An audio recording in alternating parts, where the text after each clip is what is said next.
Before we jump into this crazy story, drop a comment and let me know where are you watching from. I love seeing just how far these Karen tales of chaos and karma reach across the world.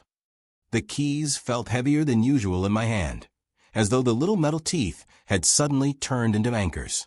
My knuckles whitened as I gripped them tighter, the late afternoon sun glaring against the brass. Across the street, two figures marched toward me like an advancing army. Patricia and Cheryl, the self-proclaimed rulers of our neighborhood, their floral blouses straining beneath stiff blazers. Patricia's red jacket flared with every stomping step, while Cheryl's blue one pinched at her arms as she held her phone high above her head, already screaming into it. There he is, the trespasser. He's refusing again. Cheryl shrieked into the receiver, her voice cracking under the weight of rage. Patricia, the taller of the two, jabbed her thick finger at me. Don't think you can ignore the rules, young man. You will hand over those keys today. This is community property now, and you are standing on it illegally. A half circle of neighbors had gathered along the sidewalk, whispering, their faces painted with a blend of curiosity and unease.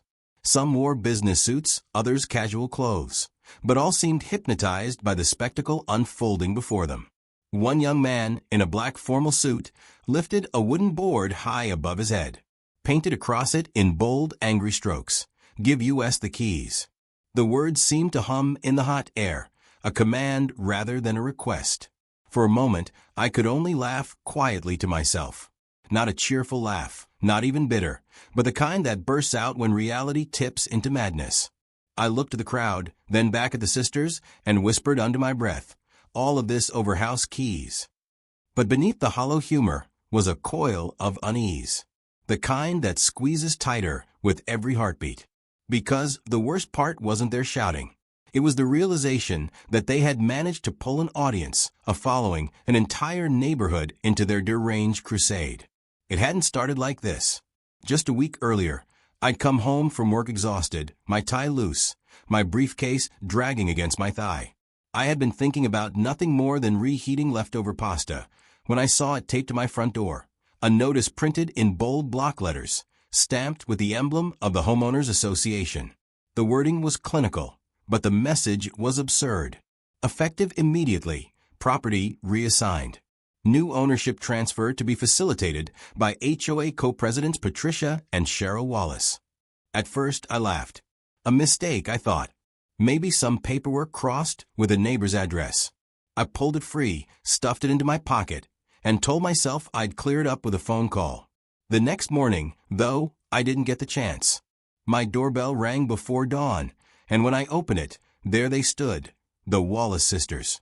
Patricia in oversized sunglasses, though the sun wasn't up yet. Cheryl with a clipboard clasped like a weapon. "You've received the notice, I assume," Patricia said, her voice thick with authority that no one had given her. Cheryl clicked her pen and poised it above the clipboard. "Keys. We'll be needing them now."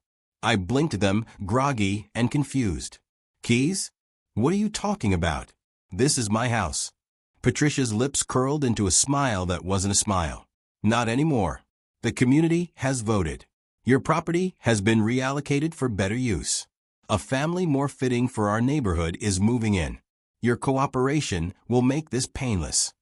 I laughed again, the same hollow sound as now. "I bought this place. I have the deed. You can't just reallocate someone's home." Cheryl scribbled something onto her clipboard without looking at me, muttering under her breath, "Hostile. Non-compliant. Aggressive tone." Then louder with a satisfied glare, "Refusal will be noted. Fines will be assessed." I should have shut the door right then.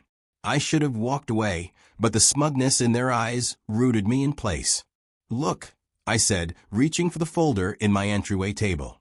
I pulled out the deed, the mortgage papers, the official stamp of county registration. "This is my name, my signature, my property. You can't take it." Patricia leaned forward, scanning the papers as though she were humoring a child. Then she laughed, low and cruel. "Outdated documents. Irrelevant.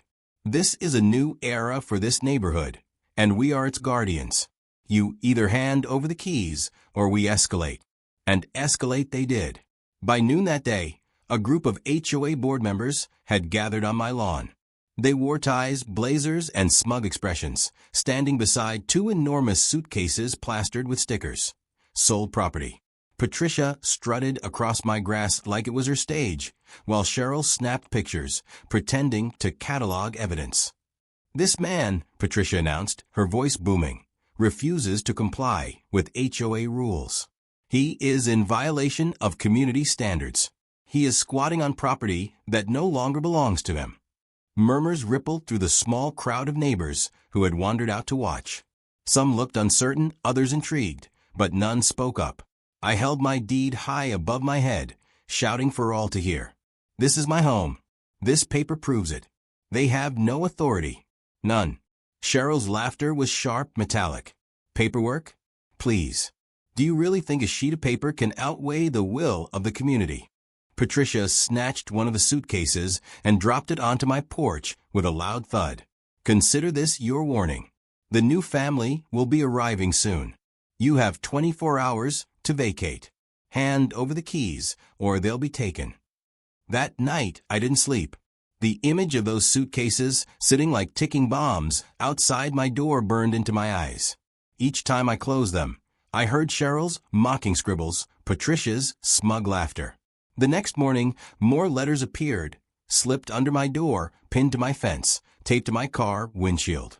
Fines for supposed violations.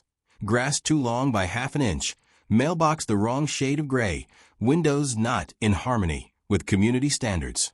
Each one came with an inflated dollar amount and the threat of further action.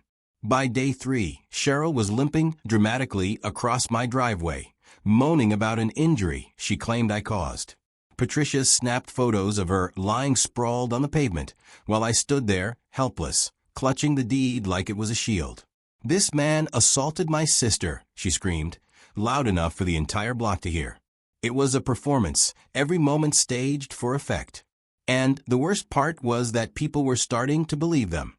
On the 4th day, I confronted them directly. They were standing at the edge of my driveway again, clipboard in one hand, phone in the other, chanting the same demand. "Keys." "Enough," I said, my voice raw. "You've harassed me, lied about me, spread garbage around this neighborhood. But this ends now. You will not take what's mine." Patricia's smile was pure venom. "Then we'll let the authorities decide." Cheryl's fingers danced across her phone screen. She lifted it to her ear, eyes glittering with triumph. "Yes, operator? We need the police. We have a trespasser here, a man refusing to leave property he doesn't own. Yes, he's aggressive. Yes, we fear for our safety." I stood frozen. The weight of her words sank like lead into my stomach. In the eyes of the law, perception could twist into reality. And they knew it. Patricia folded her arms, looking at me like a warden already satisfied with the outcome of a trial. "You had your chance. Now you'll learn what happens when you defy us." Across the street, neighbors had gathered again, their murmurs louder this time, cameras flashing as phones recorded. The man with the wooden board lifted it higher, the words "Give US the keys" almost vibrating in the tense air. Far off, faint but undeniable, the sound of sirens rose. Cheryl pressed the phone tighter to her ear, her voice climbing higher, dripping with false panic. "Yes, hurry. He's threatening us right now." My grip on the keys tightened until the jagged edges bit into my palm. The roar of the sirens grew closer, louder, impossible to ignore. I could feel every eye on me, waiting for me to crack, to crumble, to hand them what they wanted just to end the spectacle. But I didn't move. I stood my ground, breath shallow, heart hammering. The police were coming. And in that moment, one truth hit me like a brick. This wasn't about paperwork or fines or community votes. It wasn't even about keys. This was war. The police cruiser rolled to a stop, its red and blue lights washing across the houses like a storm of accusation. Neighbors pressed in closer, their phones raised like weapons, capturing every second. My chest tightened as the officers stepped out, their hands resting casually on their belts, their expressions unreadable. Patricia and Cheryl were already rushing toward them, their voices shrill with manufactured panic. "That's him," Cheryl cried. pointing at me as though I were some fugitive caught at last. He broke into our property. He's violent, he threatened us. Patricia added her venomous echo. We've been begging him to leave peacefully, but he refuses. Please, officers, do something before he hurts someone. The officers turned their eyes on me, and for a fleeting instant, I saw suspicion flicker there. Not because I was guilty, but because accusations shouted loudly and repeatedly often carried their own weight. I forced myself to stay calm, even as adrenaline burned through me. Slowly, I raised the deed still clutched in my hand. This is my house, I said, steady but sharp. My name, my mortgage, my signature. They're lying. They've harassed me for days, trying to force me out. One officer reached for the papers, skimming the pages with narrowed eyes. The other gestured toward the curb. Sir, why don't you just step over here while we sort this out? The words weren't a request. They were an order disguised as courtesy. I obeyed, sitting on the cold concrete, while the sisters hovered nearby, smirking. Patricia leaned down just enough for me to hear her hiss. Doesn't feel so good now, does it? Cheryl snapped pictures of me sitting there, her lips curling into satisfaction. Perfect. He looks guilty already. Minutes stretched into hours. The officers made phone calls, checked records, scrutinized every detail, while my neighbors whispered and pointed. My humiliation thickened in the air, choking me. Finally, one of the officers returned my deed with a nod. Everything checks out. Legally, this property belongs to him. There's no basis for removal. The relief that surged through me was cut short by Patricia's shriek. This is outrageous. He forged those papers, I know it. Cheryl stamped her foot, her phone still recording. You'll regret siding with him. This neighborhood will suffer for it. The officers exchanged weary glances before warning them to calm down. Then, just as quickly as they had arrived, the cruisers pulled away, leaving behind a silence heavy with rage. The sisters turned their fury on me. You may have won today, Patricia growled, but don't think this is over. And they meant it. The following days unraveled like a siege. Notices continued to appear. Fresh fines for fabricated infractions, each more absurd than the last.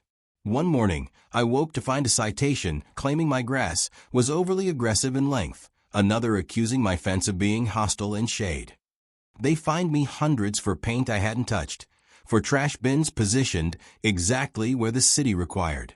Each envelope carried their smug signatures, as though daring me to fight back.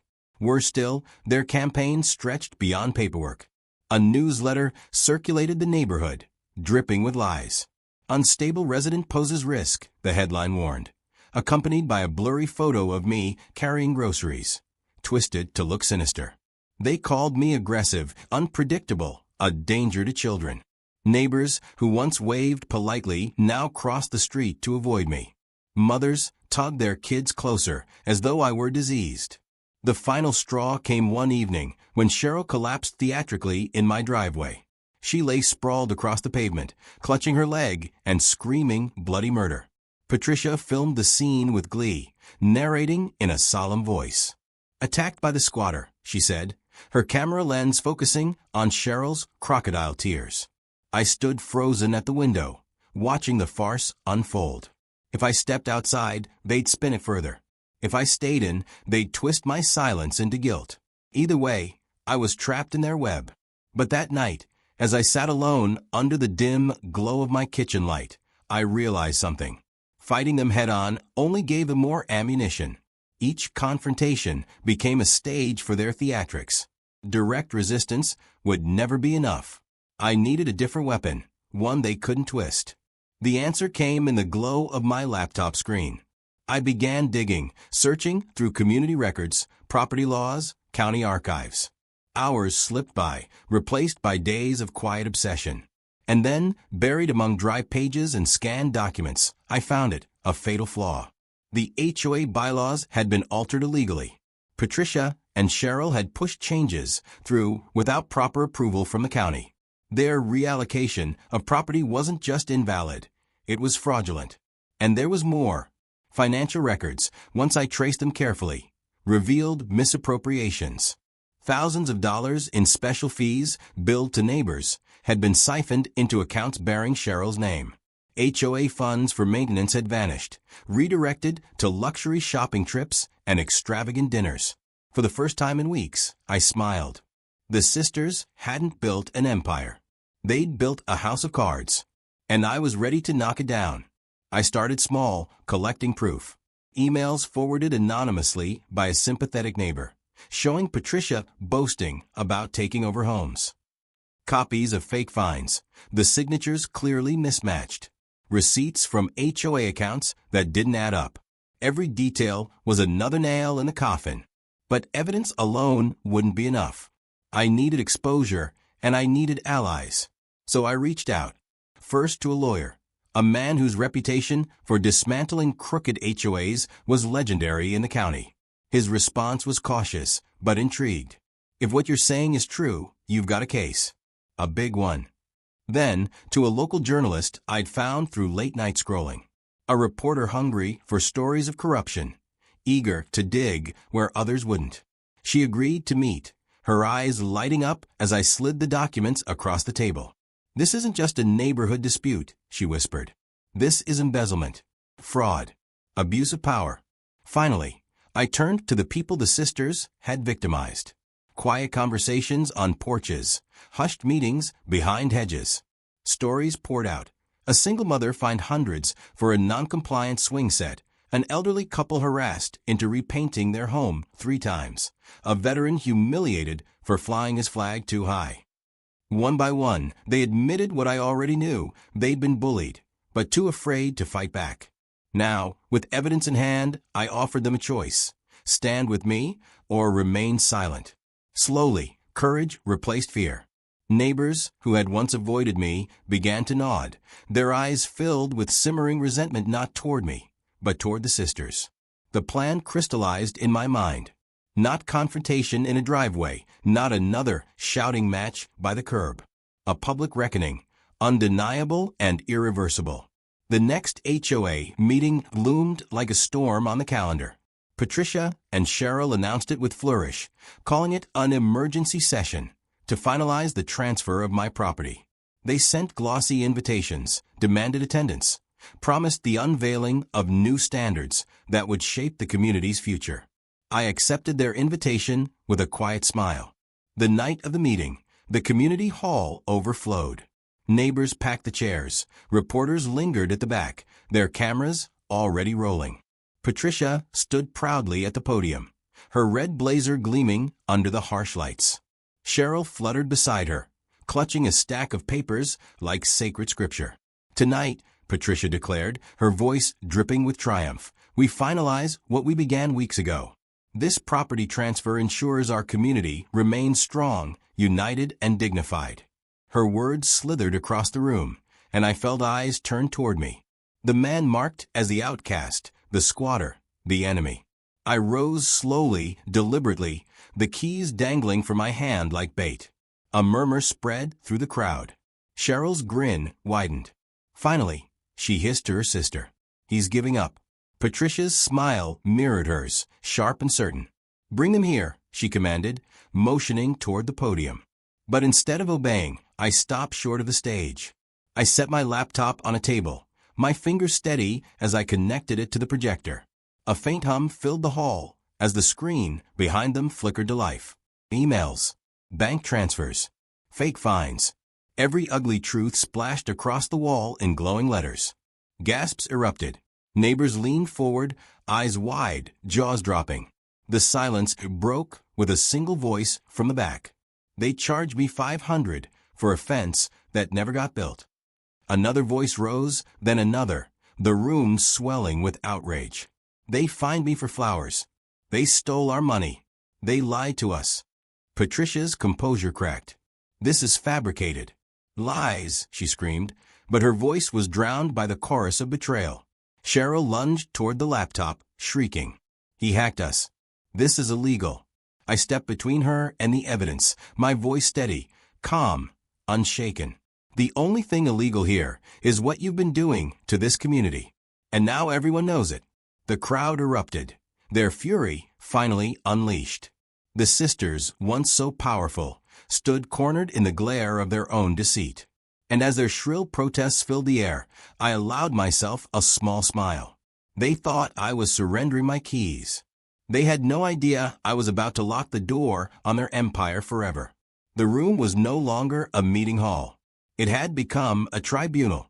Neighbors leaned forward in their seats, whispering furiously, their eyes darting between the glowing images on the projector screen and the two women standing at the podium. Patricia's hands trembled at her sides, though she tried to keep her posture stiff, her jaw locked in defiance. Cheryl clutched the stack of papers she had brought as though they might serve as a shield, her knuckles pale against the edges. The silence, after the eruption of outrage, was heavier than shouting. It was the silence of people deciding, of minds snapping into clarity after years of manipulation. Then one voice cut through it. "Where did our dues go, Patricia? You told us they were for playground repairs." The speaker was an older man in the second row, his tone lined with betrayal.